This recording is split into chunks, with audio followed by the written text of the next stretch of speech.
Hello and welcome to the CottageCutz YouTube channel. Today I will be crafting with the Halloween release, but I am not making a Halloween card. This is going to be a 5x7 card, so I'm starting off with some 120-pound heavyweight cardstock that I've cut to 10 inches by 7. Along the 10-inch edge, I scored that in half at 5 inches, and this will be a landscape top folding card. I've already assembled a lot of different elements from various sets in the Halloween release, but I want to show that not all of these elements have to be themed for Halloween. You can really use these for a variety of occasions all year long. So I have already assembled the castle, the Victorian gate, the spooky tree, and the cute witchy girl.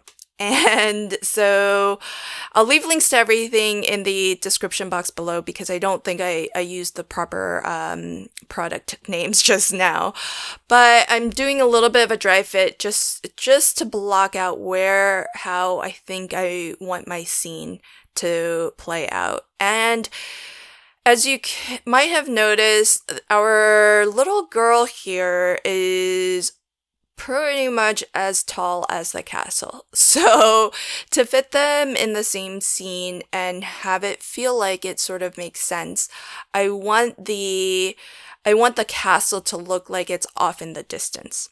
So I cut a grassy hill so that it kind of seems like, oh, this hill is kind of really far in the background.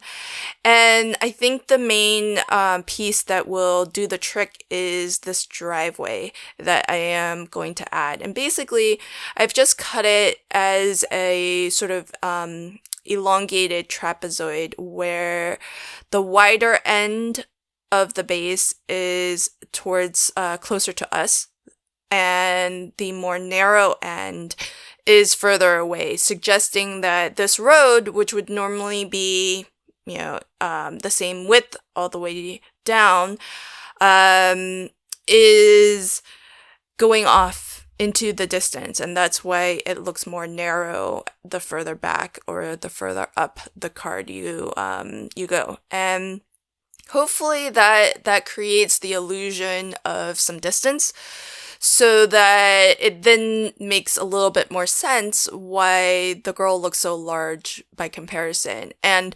when you saw me block it out, I placed her as close, to the bottom edge as possible, which I'm suggesting is going to be closest to the viewer. And I also put her on the opposite end of the castle just to separate them, give them some distance so that your eye isn't immediately trying to draw that comparison of their size. So here's a look at the actual sets and their packaging and their proper names as well. So that was Halloween, Victorian Gate, and I think it was the Spooky Ghost Castle. And I'm just inking up a nice bright blue, again, trying to go as non-Halloween as possible. This will be a day scene. And I will trim off this little section of grass that I don't need. And then it's time to just start to assemble my card. Speaking of assembly, if you do want to see each of these individual elements and how I assembled them, you can pop on over to my channel where I leave all of that assembly in my version of this card making video so that I can keep this video a little bit shorter for you and just show you how I put the card together and how the different elements kind of work together. But if you want to see the actual process of assembling each of these elements, then it's at the beginning of my video, so you just need to kind of watch that beginning portion if that's what you're interested in. And now's probably also a good time to mention that if you left a comment on my previous video, then you are in for you were in for a drawing of the giveaway that CottageCutz was offering. And so check the description box of this video to see if you won the giveaway from my last video.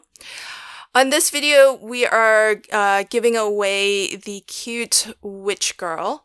So if you'd like a chance to win that die set, then please like and leave a comment on this video. And the winner of that die set will be announced the next time I post to the CottageCutz channel, which should be in a couple weeks.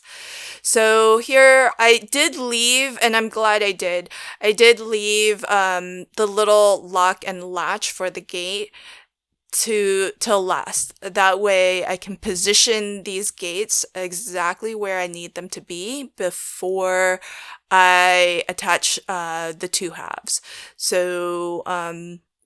So I'm glad that I did that, but I did use that little kind of latch and lock to glue the gates down. I didn't actually even put any glue on the gate portion. The brickwork has some low profile foam behind it, and that gives it some dimension, but I didn't worry too much about trying to get glue behind that very, very fine detail in the gates. And I had some leaves fall off, so I wasn't sure where this was originally on my tree. So I just decided that it would just be some more leaves that fell to the ground. And especially since I did attach a couple of leaves on the roots of the tree, but those leaves are covered up by the stonework in the gate. So that's what I decided to do with those extra couple of leaves that I found. And then here I'm attaching the little cat that came with the tree and the gnome. So I didn't use the gnome on this set. I just used the tree and the cat that were from that set, which I'll bring on screen. I've been assembling things and putting them onto my card without showing you the actual die sets, and super apology for that, but here they are, the additional two die sets that I used. And to finish off my owl, I did use a white gel pen to get the eyes, and then I dotted with a black glaze pen the little kind of the pupil, I guess, of the owl, and I just used some 3D glue gel to attach him onto this the stonework of the gates. And that completes my scene, but of course, typical me, I always leave the sentiment to last. And so I managed to find one spot. This nice spot in the sky here is perfect for a sentiment. And so I just pulled out a sentiment that I thought would be a good sort of everyday occasion or no occasion at all kind of sentiment, so that this card can really be used for anything. It could be used for a birthday card, it could be used for a just because card, and that's why I really love the CottageCutz die set so much, because even a release that is so heavily themed for a specific holiday, because the actual elements that you use to build up these scene pieces, they are built up from individual elements that you can then theme any which way you'd like. Just like how I left off the more cobwebby sort of brace on the castle, you don't have to use that if you don't want to have that Halloween look and feel. So it's really, really nice that you get the basic building blocks, really, and then all of the additional accessories can theme it one way, but if you add different accessories, you can definitely theme it a different way.